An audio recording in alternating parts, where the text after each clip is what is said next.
Star Wars may have happened a long time ago in a galaxy far, far away. But not so far away is a custom Star Wars home theater built right here in Woodworth, Louisiana.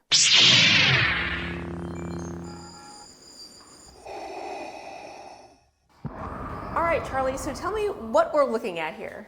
So this is the entrance to the Star Wars experience that we've created, and my son and I were trying to create an experience like you're walking through Death Star through an equipment corridor before you get to the launch bay. The whole theme of this is Empire. It all goes back to 1977 when I was a young boy, influenced by that. So this room was made to be a utility corridor, so the pipes, these panels you see on the wall right here, these are legit panels that actually are for the automation for my house. And all we did is the Atlanta Home Theater took the wiring, electrical wiring, and they actually bent it, very specific, and they put it into the dimming modules. And then they backlit it, and then we did the acrylic covers so you can see through it, so it's giving you that story. Hey, it's cool, you know, it's red, it's Empire. Very cool, yeah. Yeah. So let's talk about these panels over here. What are we looking at here? So we're simulating, like we're looking out a spaceport, and my son came up with this idea, and it's a company in South Louisiana that actually prints this material on plexiglass. But we're just simulating that, hey, we're on the battle station, we're on Death Star, and we're hovering over the planet. And you see the Star Destroyers are waiting, and we're trying to give you that simulation. All right. So tell me about this panel over here. We've got a lot of beeps and bops and boops going So, on. in our world, we call it greeblies, Star Wars greeblies, where you take anything and you can turn it into something else that it's not intended to be. So a lot of parts you're looking at are old projectors, old camera parts, old batteries from the cameras. Some of the panels are actually created by a gentleman down in Tampa, and he makes these panels that blink and flash. They don't do one thing. They're just for looks. Okay, so now we're going to go to the absolute best part of this whole experience, the theater, right? Yes. Okay, let's check it out. Okay, so this is the cool part here. We're going to push this button and see what happens. Nice. Oh, look at this. So welcome to the Imperial Galactic Theater Room. And this is based off of the part of the episode in the Death Star when the Millennium Falcon got tractor beamed and pulled in and landed in the docking bay. So we kind of recreated that docking bay effect. But my son also wanted to put a twist. He said, I really want to put the Emperor's window in the rear of the theater room, and I want to have an external port that you can look out. And I'm like, let's do it. And while we're at it, we're going to build the Emperor's chair. I love that Emperor's chair, by the way. We're going to be sitting in that at some point. It's one of the favorite. It's not the best seat for sound or video, you know, for sound, but it's the best seat everybody gravitates to get their pictures in for Instagram. Exactly. So Yep. tell us about this little command center here. What we got going on? So this is our command, I call it command module that we've added that pretty much gives me control over my air condition. It gives me control over my control 4 system for full automation. This absolutely does nothing. This is that Greebly. This is parts from an old video mixer that we repurposed, and this actually is the way that we press to get out of the airlock door. So when I press that, the airlock door comes open. Look at that. And it takes you back out. Well, tell us a little about this panel over here with the twinkling lights and what we got going on over here. So this is our space window that allows us to simulate looking out into space. It's a 250 fiber optic star wall that we created. It has depth. You can look over and look down and you still get the stars. The window is made out of MDF. Pretty much everything in this room is either plastic or MDF. And believe it or not, there are parts of R2-D2 in here that are hidden and scattered. Uh-oh, do we need to find him? Yes, they're like hidden Mickeys. Oh, nice. All right, so Charlie, tell us a little bit more about yourself. So I've pretty much have been a videographer for about 25 years. I started out shooting music videos, documentaries, and a lot of TV commercials. And then eventually I got into some minor stage production, building props. And music production. I play music. I also compose most of my music for my work, and which connects this room. This is part of that mindset that I brought back into the room. And good example, when we originally were going to build this theater room, the size of it was always locked down with the architect. It, my son and I, we all went out for the first opening week of Anaheim for Star Wars for Galaxy's Edge. And when we went there, we were blown away. It was amazing. I had a lot of pictures. I mean, thousands of pictures of details, like all over the place. And he hits me up. We're all eating dinner one night. And he goes, "I got an idea for the theater room. Let's do Star Wars." And I said, "No, we're not." "Why not?" I said, "I have no idea how we're going to create. I don't want to do, we've built sets out of styrofoam, and we've used light woods and stuff." I said, "I want it, if I do something, it's got to be long lasting for all the people that's going to come through here that handles it. I need it like Disney, the way they're designed to have millions of people a week through there. I would have to have the same thing, and I just don't see how we're going to pull this off. Let me draw some stuff." So he drew the walls and the ceiling and everything in the room, and he gave it back to me. And I'm like, "I love it, but I don't know how I'm going to build it." It took a year for this room. The house itself was 18 months. I had to orchestrate this room and that house at the same time. So I would be in here working. Here comes a sub. I mean, we got a problem on the other end of the house. I got to get up and go. So it was a fun journey for me for that during all that time while we were building this room.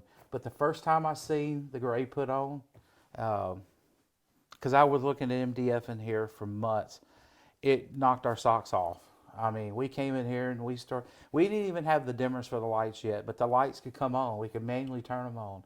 And we still come in here, and one day, Dale Johnson we had this, one of his LED lights for the painters, and we took the light and he was swinging it around like a lightsaber.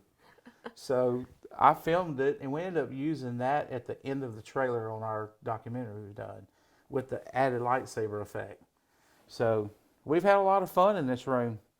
There's been a lot of people involved in this. A big crew. It was 4 electricians, 16 painters. I had an HVAC company here locally in town. ACA was involved in the design. This had to be really strategic for the air. It's running right now and you can't even hear it. And I had the automation system in this room is special. The sound system, the projection for Atlanta Home Theater, consulting with them. It's all a huge joint team effort to pull this room off. And it's really impressive. You can't just, unless you're here, unless you can see it on camera, on Right. pictures. Unless you're here, you can't really take in just how amazing this feels. Tell me, when you had everything put together and you finally just sat down and started watching something, tell me about that feeling when you first kind of let everything sit in and we're starting to watch your movies. So Atlanta Home Theater brought in a video calibrator and an audio calibrator. And by that time we were living here in the house. So I got to watch them. We got kicked out during a lot of the calibrations because we couldn't be in here. But the first time, I'll never forget, it was 11 o'clock at night. We were all in the front of the house. I think Michelle had pizzas in because Atlanta had a bunch of people here. And I'll never forget, they come down the hallway and they go, "Charlie, do you want to hear it?" I'm up. Let's go. We shot down here and I go, here it is, the $1 million question. What's the first movie we played? Rogue One. It's a great one. After all the calibrations were done at 11 o'clock at night, they got us, and we were down on the other end of the house, and we were eating late that night, and we walked in, and they already had Rogue One up, actually, one of the big battle scenes. And I sat right here, and we sat down, and they dimmed the lights, and let's watch it. And they cranked it up, and I was just sitting here going, I couldn't even pay attention to the movie because it's for the first time in my life I got to hear the audio and the projection with the room. The room is like a character. Now the audio and the visuals are with it, married together.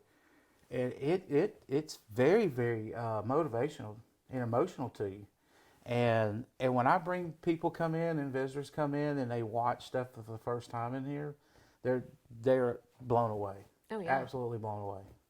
So tell me what Star Wars means to you personally. So in 1977, my mother took me and a neighbor. Back in the day, you could be dropped off at the theater and left, and we watched it. And it was like you couldn't explain to a 10-year-old what you're watching, and how all of this, I felt like it was all real. Like this happens, we have these gold and silver droid. You got this evil guy in this shiny mask that can really lift you up. I mean, it's like you believe this stuff, and it was so real because George Lucas and ILM did such an amazing job with their effects. They made it seem real, and we believed it. As I got older and got more into the other ones, episode 5 and 6, the love got even deeper because the storyline was wrapping you deeper into it. And of course, Star Wars went dormant for a long time until episode 1 come out with 1, 2, and 3. But in between all of that, I still collected toys, I collected figurines, I collected a lot of things because it's kind of like that first thing in your childhood that stuck with you, that means something. Mm-hmm. And even through to this day, I still, if you go out to my office, to my studio right now, you're going to see a lot more Star Wars memorabilia all over the room in the desk. So I love Star Wars. So let's talk about the room again. You said that it won some awards. Yes, we won Home Theater of the Month from Audio Video Forums. There's a possible coming award that's going to be given out this year by CEDIA. We're hoping and shooting and praying that we get it. The room is shared a lot through all of the manufacturers from this room, like the company that makes the film screen. Mainly, how big is the screen, by the way? This is a 20-foot anamorphic cinema screen.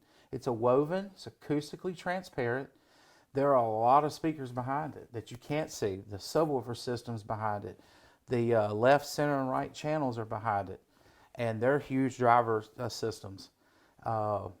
Everything else you can see visibly around you. And they are specifically made, these speakers, to target zones with a pinpoint accuracy down through the seating and from above. So there's no wasted acoustical energy being wasted in, say, out here in front of our feet, or say way up above our head, a zone. These, with the turn-off and the speakers, you get this perfect sound, and you actually can hear the distinction of actual audio coming, say, from across the blue ellipticals when there's no speakers even there. But you will hear, I can show you a demo in a little bit of a movie where you'll hear subways and planes flying by. Very cool. That's not a speaker there. Yeah. So I have a question for you. You're probably going to say no. Okay. But I've had a lot of people ask me this since I told them that I was going to be talking with you today. Can this space be rented out for parties or events or anything? I'll just go ahead and say right now, probably no. Because I can't, I only allow maybe water and popcorn in there. Mm-hmm. So when it comes to food, I have to be careful. Probably just say no. That's probably the safe thing. Yeah. However, I do have a lot of friends and family, and we do get in here and pile up and watch. So it is happening. And since I've obtained this room, I've picked up some new friends. One final question. Okay. Can I watch a movie with you? Absolutely. Let's do it. All right. Hold on.